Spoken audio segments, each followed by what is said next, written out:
I think we had too many breakdowns. Way too many breakdowns. I mean, we scored the ball as well as you can score the ball, especially in that first quarter. But we gave up too many pain points. We didn't keep the floor, shrunk and make many outside jumpers to begin the game. And once they start getting to the paint, then it kind of opened up everything else.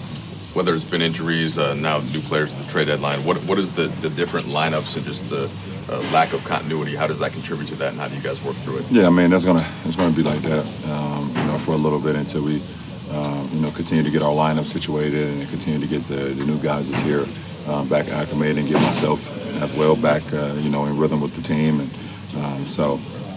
we played. It didn't play so well in Indy, obviously. Played, well in the second half in Boston. Played a decent half of basketball here. So we hope to, even up the trip on Tuesday in Atlanta before going All-Star break. You mentioned like how impressed you were with different moves around the league. What do you think of the Sixers now that you played them? The moves that they made and what they look like and how tough they are. I thought they were going to be very good before they even made a move anyways, before the season even started. And they've made a bunch of moves to help improve their club.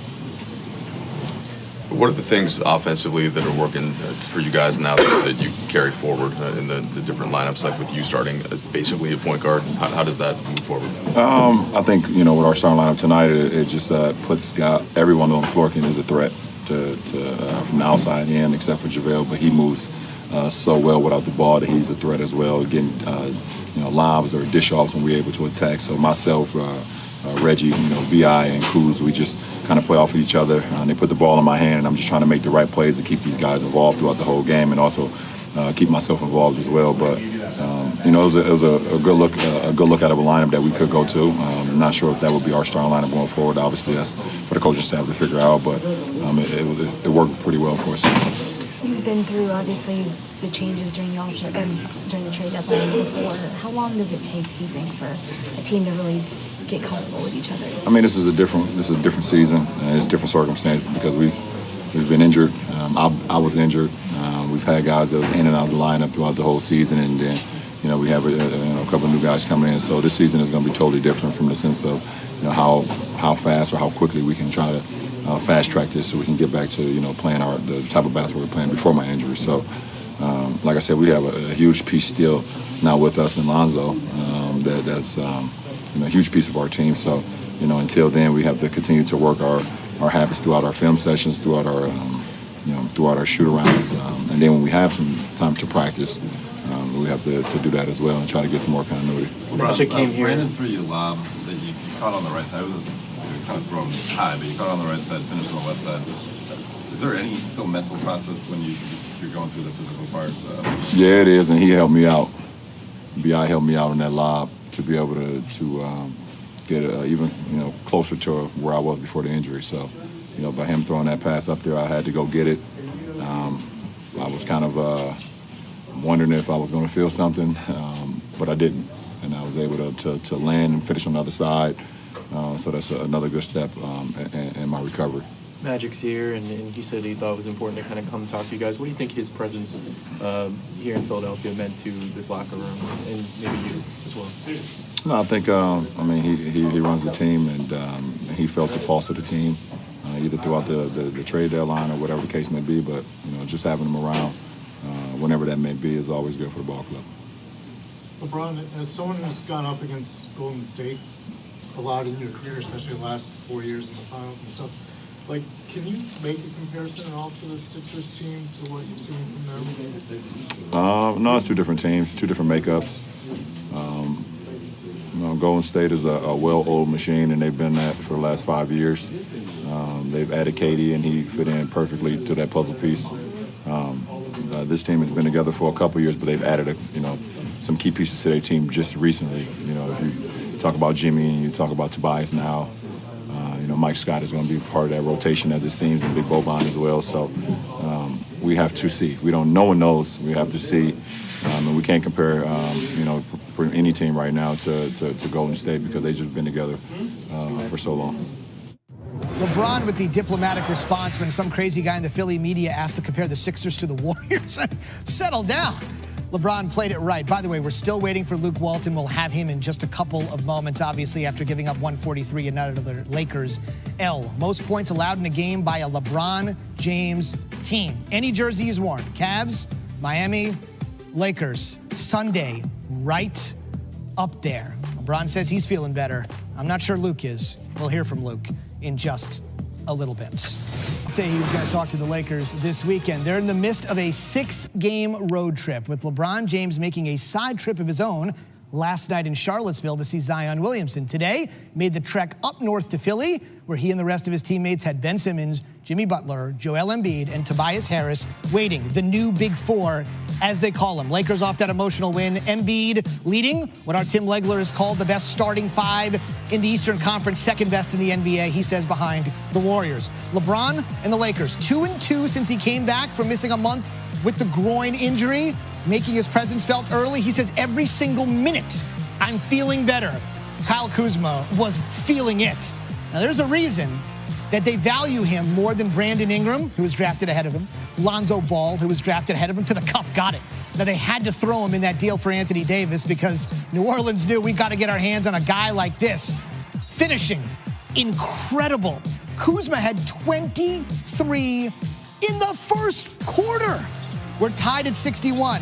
Embiid, he can do a little bit of everything. He had a monster game, putting the Sixers up by 2 this afternoon on ABC. And then, you're a big man in this league. You got to be able to shoot. Got it. Sixers go up 9. And then more from Embiid. It's the Big Four, but this afternoon it's the Big One. He had a stat line that we'll talk a little bit more about in just a second that shows his versatility. Brett Brown said, I love the personality and intellect of my newest guy. Tobias Harris looking for 2 games, 2 wins. Jimmy Butler got it. Sixers roll. Israel Gutierrez with Embiid. Oxy, and you heard him say, we're going for it. That's why Elton Brad made that deal to get Tobias Harris. Look at this stat line, 37 and 13. It's his 23rd game this season with 30 and 10. 4 more than the next closest guy, Giannis. For purposes of context, Embiid had 5 30-10 games all of last season. He continues to grow. Full highlights of this game on the way, plus some post-game comments from the embattled Luke Walton. Hang tight. From Luke to Luka Doncic and the Mavericks taking on the Blazers. And they had some Slovenian fans make the trip over for the next 3 games to watch the Slovenian superstar, award total 20 until later this month. Doncic had everything going. So did Lillard. Portland sits very quietly at 4th in the West. Talk about the Warriors, the Lakers, the Rockets, the Thunder, the Nuggets. Portland's like, no biggie. We'll just sit here and quietly dominate. And Lillard did that on this day. The last 5:20 of the third, 21 points in less than half a quarter. Hit all 8 of his shots, 5 threes, Blazers in command. Fourth quarter, Doncic up, Powell down. Next year, that'll be Porzingis on the receiving end. And then Doncic from 3 for the Mavs, who have already exceeded last year's win total, a 12-0 run. And suddenly that big Blazers lead is down to 3. And then Doncic with the game tied. Oh, wow. The Mavs take the lead. And then, $1:30 to go. We're all knotted up again. Doncic. It counts. And the foul. He'd convert the 3-point play. Dallas by 3, 35 ticks to go. We saw Lillard. How about the other Blazer stud? McCollum, mid-range. I mean, anybody else in the NBA shot that anymore. 1-point deficit, ensuing possession. Put it in the hands of Doncic, holding the lead. 15 to go. Doncic for 3 to seal it. Off the mark. Blazers, one last chance. Here comes Lillard, who is so hot in the third, in the fourth, looking for the go-ahead score. No call. Mavericks sneak by, 102-101. The Blazers scored 9 points in the fourth quarter. Doncic himself. Make your step jokes now. Well, we need a 1, 2, 3 step song. What do you think? Right. Step. That double step back he's doing out there. All right, so the Rockets, the big 3 is the thing, right? They have Harden, Chris Paul, and they had Capella. He got hurt. Steps in Fareed. It still seems to be working. Should we have seen this coming? Well, first of all, I can't believe you think that I wouldn't say something on TV that I didn't. Oh, are we going to do this? Yeah, let's do it. Oh, we're going to do this right now? Oh, we're going to, let's do Hey, this. let's talk about Kenneth Fareed. Let's do it. See, y'all see what we're doing. The Manimal. The Manimal has done a fantastic job, and I'm really proud of him for reinventing himself. let's go to the tape and talk and show you guys what he's doing very well. Now, this is a pick and roll and finish. Clint Capella out. They don't have a guy that can do this. Here's the important thing about a screen, young fellas out there. Make the defender go over the top, which means your guy has to step up, which is going to give you a run to the basket. Nice finish in traffic. Now, let's talk about the dunker spot. Ladies and gentlemen, watch Kenneth Faried right here. He's going to go get himself in a position where he needs to be, where he can be effective. The dunker spot right there on the sides of the basket. Now, the defense has to step up because that is James Harden. Make yourself available. Catch and finish. Now, here's an area that they've been needing. They got off to a rough start. They had some guys hurt. You look at him guarding one of the MVP candidates. Oh, dear. The emotion that he plays with, the heart, the joy, the passion, that's what they've been needing. That's what they've been missing. And he cleans up the offensive glass. How many players do y'all see do this?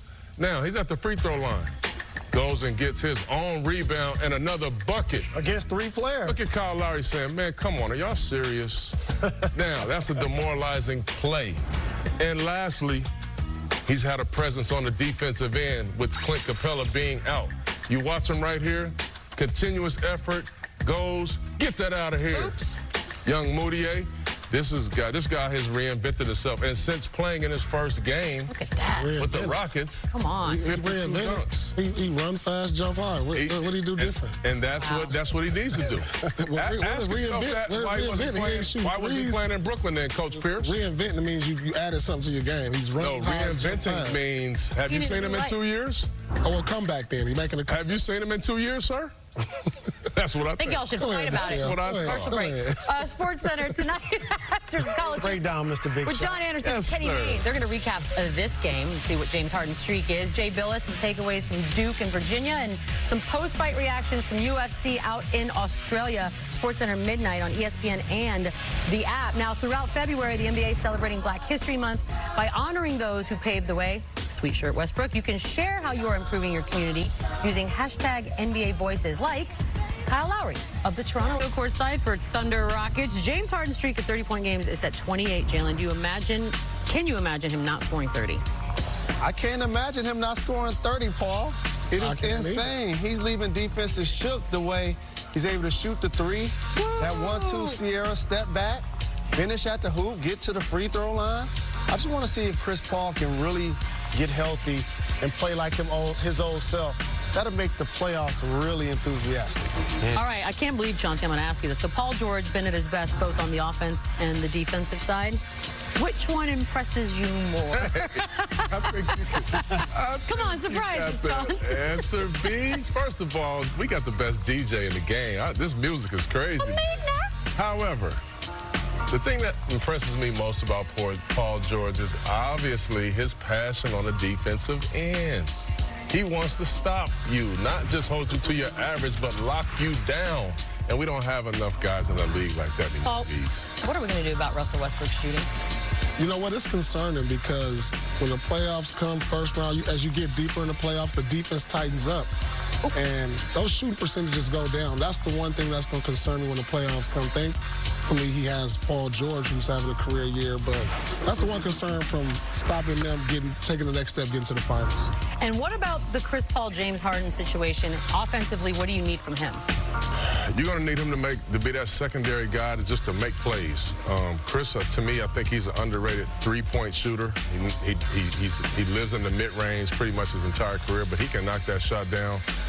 So be able to spot up, knock down threes, and then when they double, if anybody ever doubles him, James, go make a play, Chris Paul. And he provide experience, defensive toughness, and a guy that's a seasoned veteran that has been in the playoffs. I just want to see if he can stay healthy. I want to see a healthy Chris Paul. I like when we call people seasoned. Yes. I just think that's much more polite.